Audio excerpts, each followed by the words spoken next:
To विज्ञान recharge. ये एक ऐसे महान वैज्ञानिक की कहानी है जो गुलामी के दौर में अंग्रेजों की साजिशों के खिलाफ एशिया का पहला फिजिक्स का नोबेल प्राइज जीतकर अपने देश में ले आया। ये कहानी आपको बताएगी कि आखिर एक वैज्ञानिक का दिमाग कैसे काम करता है और कैसे बिना संसाधनों के एक भारतवासी पूरी दुनिया के बड़े बड़े फिजिसिस्ट के बीच में अपनी योग्यता का लोहा मनवा देता है। ये कहानी है सीवी रमन की, सर सीवी रमन की। चंद्रशेखर वेंकट रमन यानी सर सीवी रमन 7 नवंबर 1888 तमिलनाडु के तिरुचिरापल्ली में जन्म लेते हैं। रमन साहब के पिताजी एक लोकल हाई स्कूल में फिजिक्स और मैथ्स के टीचर थे, तो बेसिक एजुकेशन की शुरुआत घर में ही हुई। भाई साहब, इसके बाद जो इनके तेज दिमाग ने रफ्तार पकड़ी उसने अच्छे अच्छों को हैरान कर दिया। 11 साल की उम्र में 10वीं, 13 साल की उम्र में 12वीं और 16 साल की उम्र में ग्रेजुएशन पूरी कर ली, जिसमें फिजिक्स में इन्हें गोल्ड मेडल मिला था। फिर 18 साल की उम्र में पोस्ट ग्रेजुएशन करने के बाद, वो भी हाईएस्ट मार्क्स से, इन्होंने विज्ञान की दुनिया में आगे काम करने के बारे में सोचा। लेकिन अब शुरू होता है परेशानियों का दौर। अपनी पढ़ाई के दौरान यानी 18 साल की उम्र में रमन साहब को ये बात बहुत अच्छे समझ में आ गई कि अंग्रेज कभी भी भारतीयों को विज्ञान में आगे बढ़ने नहीं देंगे। ये रहा उसका उदाहरण। ये है प्रोफेसर जोन्स यानी फिरंगी प्रोफेसर। अब क्योंकि रमन साहब लेबोरेटरी में कुछ ना कुछ काम करते ही रहते थे, तो प्रोफेसर जोन्स उनके पास आए और पूछा, रमन तुम क्या काम कर रहे हो? रमन साहब कहते हैं, सर मैं सरफेस टेंशन को मेजर करने का एक नया तरीका ढूंढ रहा हूँ। प्रोफेसर कहते हैं, नया तरीका? उसकी क्या जरूरत है? सरफेस टेंशन को मेजर करने का तरीका तो पहले ही ढूंढा जा चुका है। रमन साहब कहते हैं, सर पुराने तरीके में कुछ दिक्कतें हैं, तो मैं सोच रहा हूँ कि क्यों ना उन दिक्कतों को दूर करके एक नया तरीका बनाया जाए। अब ये सुनकर प्रोफेसर जोन्स हंसते हुए चले जाते हैं। तभी रमन साहब उन्हें कहते हैं कि सर मैंने आपको एक पेपर लिख के दिया था जिसमें मैंने अपनी रिसर्च में कुछ चीजें खोजी हैं, उसका क्या हुआ सर? क्या आपने वो पढ़ा? भाई साहब, प्रोफेसर जोन्स को तो ये भी ना पता था कि उन्होंने रमन साहब से कोई पेपर लिया भी है या रिसीव भी किया है। फिर रमन साहब ने याद दिलाया, फिरंगी बुद्धि है ना, इंडियंस को इतनी वैल्यू कहाँ देते थे उस टाइम पे। और याद आने पर प्रोफेसर साहब का जवाब आया कि रमन वो कुछ नहीं है, बेकार है, it is of no use, ये फालतू की चीज है, वहाँ समय ना गवाओ, पढ़ाई पे ध्यान दो और ये रिसर्च का चक्कर छोड़ो, ये सब टाइम वेस्ट है। रमन साहब का माथा ठनका। उन्होंने सोचा, ये क्या भेदभाव है भाई, कुछ तो करना पड़ेगा, ऐसे काम नहीं चलेगा।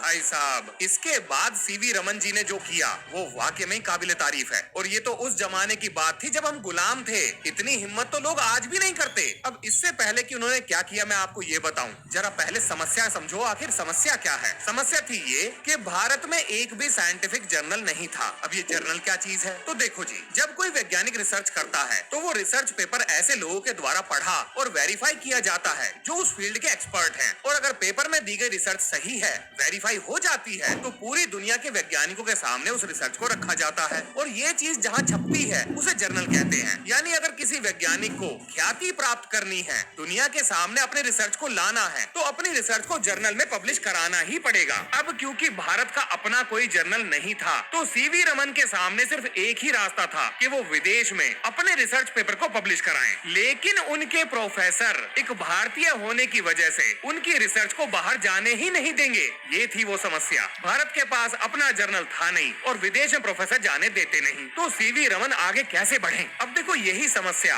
आज के समय जो बच्चे पढ़ते हैं वो भी फेस करते हैं। सवाल पूछते हैं, टीचर उन्हें डांटते हैं और डांट सुन के वो अपने सवालों को अपने अंदर ही दबा देते हैं। जबकि किसी चीज को सीखने के लिए आज का समय तो पहले से बहुत ही ज्यादा आसान है। अब सीवी रमन ने बिना अपने प्रोफेसर को बताए 18 साल की उम्र में ब्रिटिश जर्नल यानी फिलोसॉफिकल मैगजीन में अपना पहला रिसर्च पेपर पब्लिश करा दिया। पेपर में दम था तो पब्लिश होने में जरा भी परेशानी नहीं आई। और इस पेपर को पब्लिश होने के अगले ही साल वो जो सरफेस टेंशन वाला एक्सपेरिमेंट कर रहे थे ना, वो, हाँ जी, उसके ऊपर एक और रिसर्च पेपर पब्लिश करा दिया। भाई साहब, 18-19 साल की उम्र में 2 रिसर्च पेपर पब्लिश करा के इन्होंने हिंदुस्तान ही नहीं पूरी दुनिया में तहलका मचा दिया था कि कैसे गरीब देश से बिना संसाधनों के एक लड़का विज्ञान की दुनिया में नए नए कीर्तिमान गढ़ रहा है। अब क्योंकि सरफेस टेंशन, वाइब्रेशन, साउंड, ये सारी चीजें एक दूसरे से डायरेक्टली ना सही पर इनडायरेक्टली जुड़ी हुई हैं। तो अब यहाँ पर एंट्री होती है लॉर्ड रेले की। और याद रखिएगा, अब रमन साहब इनके द्वारा जो कॉन्सेप्ट दिया गया था जिसे पूरी दुनिया मानती थी, उसी का चैप्टर निपटाने वाले हैं और उसी की वजह से इन्हें नोबेल प्राइज भी मिलेगा। अब लॉर्ड रेले को ये बात नहीं मालूम थी कि रमन प्रोफेसर नहीं है बल्कि स्टूडेंट है। लेकिन वो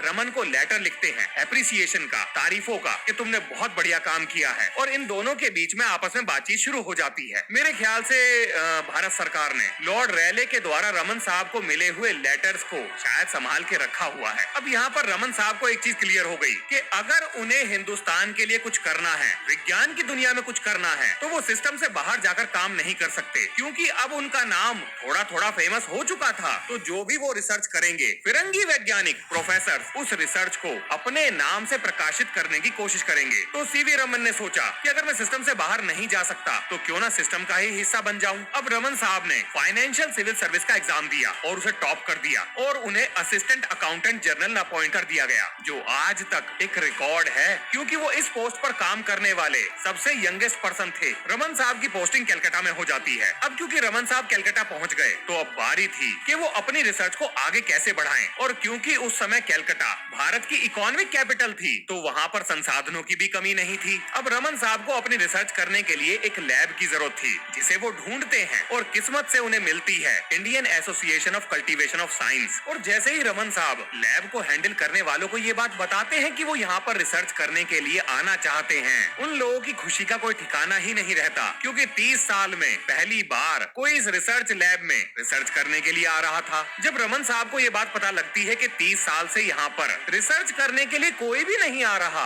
तो उन्हें बड़ा बुरा लगता है और वो ये कहते हैं कि मैं अपने ऑफिस आवर्स को खत्म करने के बाद रोज यहाँ पर रिसर्च करने के लिए आऊंगा और छुट्टी वाले दिन पूरे दिन यहीं पे रहूंगा। इस लैब का निर्माण महेंद्र लाल सरकार ने, जो कि एक पक्के देशभक्त राष्ट्रवादी थे, बच्चों के बीच में विज्ञान के प्रति रुचि बढ़ाने के लिए किया था। लेकिन विज्ञान कोई पढ़ना ही नहीं चाहता था। चलो एक मजे की बात और बताता हूँ। उस जमाने में अगर आप किसी रिसर्च लैब में रिसर्च करने के लिए जाते थे तो वो रिसर्च लैब आपको आपकी रिसर्च के बदले में पैसे भी देती थी। यानी एक तो प्रयोग करने के लिए मिलेंगे और उल्टा उन प्रयोगों के बदले में पैसे भी मिलेंगे। लेकिन इस रिसर्च लैब के फंड इतने लो थे कि इन्होंने सीवी रमन साहब से ये कहा कि वो इन्हें ज्यादा पैसे नहीं दे पाएंगे, जिसे मुस्कुराते हुए रमन साहब ने मना कर दिया। उन्होंने कहा कि मैं यहाँ पर रिसर्च पैसे के लिए नहीं कर रहा हूँ, बल्कि मैं विज्ञान के क्षेत्र में अपने देश को आगे बढ़ाना चाहता हूँ। तो उसके लिए मुझे कुछ ऐसा करके दिखाना होगा जिससे विज्ञान जगत में मेरे देश का नाम भी इज्जत और सम्मान के साथ लिया जाए, यानी one man army on a mission. CV Raman ने सोचा कि वो अकूस्टिक्स, सीधी भाषा में बोलूं तो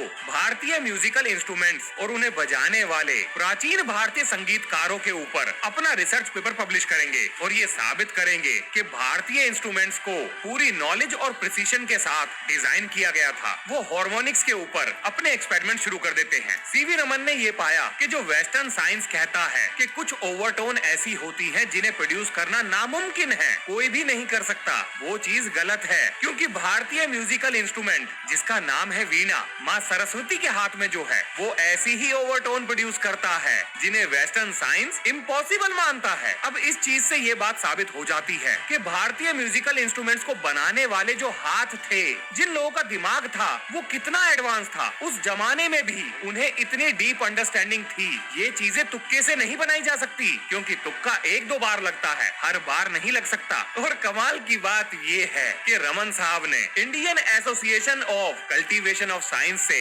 उसके बनने के 30 साल बाद पहला रिसर्च पेपर पब्लिश कर दिया। अब देखिए, overtone, resonant frequency, fundamental frequency, pitch, amplitude और फेज के बारे में अगर मैं बताऊंगा तो ये वीडियो बोरिंग हो जाएगी, इसलिए मैं उधर नहीं जा रहा। रमन साहब के बारे में सुनो, आपको गर्व महसूस होगा। अब रमन साहब हो चुके थे फेमस, नाम चारों तरफ फैल रहा था, चारों तरफ चर्चे हो रहे थे। तो कलकत्ता यूनिवर्सिटी के आशुतोष मुखर्जी शायद उस समय चांसलर थे। नहीं, चांसलर नहीं थे, मैंने अभी भी इंटरनेट पे चेक किया, वाइस चांसलर थे। तो जी, कलकत्ता यूनिवर्सिटी के वाइस चांसलर आशुतोष मुखर्जी ने रमन साहब से कॉलेज में फिजिक्स के प्रोफेसर बनने के लिए रिक्वेस्ट करी, जिसे रमन साहब ने खुशी खुशी एक्सेप्ट कर लिया। लेकिन ये खुशी ज्यादा देर नहीं चली, क्योंकि कलकत्ता यूनिवर्सिटी में जो फिरंगी प्रोफेसर थे वो रमन साहब के अपॉइंटमेंट के सख्त खिलाफ थे। उनका ये कहना था कि सीवी रमन के पास पीएचडी डिग्री नहीं है और ना ही वो कभी फॉरेन गए हैं, ना ही उन्होंने फॉरेन से पढ़ाई करी है। अब बच्चों को पढ़ाने के लिए या तो आपके पास पीएचडी डिग्री होनी चाहिए या फिर आपने फॉरेन से पढ़ाई करी होनी चाहिए, तभी आप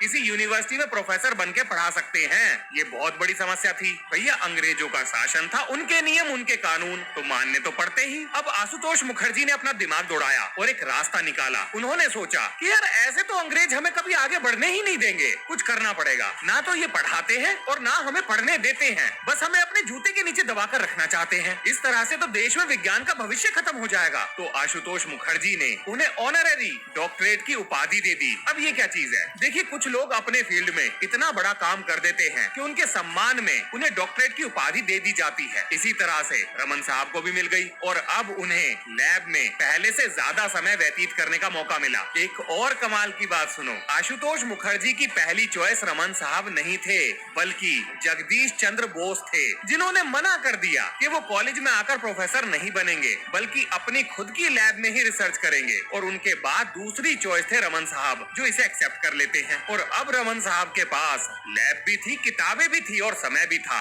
यानी बजने वाला है विज्ञान की दुनिया में भारत का डंका। कहानी लंबी है, इसलिए 2 भाग में आएगी। अगले भाग में हम जानेंगे कि रमन साहब के दिमाग में वो आइडिया कैसे आया जिसकी वजह से उन्हें फिजिक्स का नोबेल प्राइज मिला। उन्होंने उसे कैसे सोचा, कैसे सुलझाया, कैसे समझाया, कैसे साबित किया और कैसे फिरंगियों की रिसर्च का चैप्टर निपटाया। जानेंगे नेक्स्ट पार्ट में। तो मिलते हैं नेक्स्ट वीडियो में। जय हिंद, जय भारत।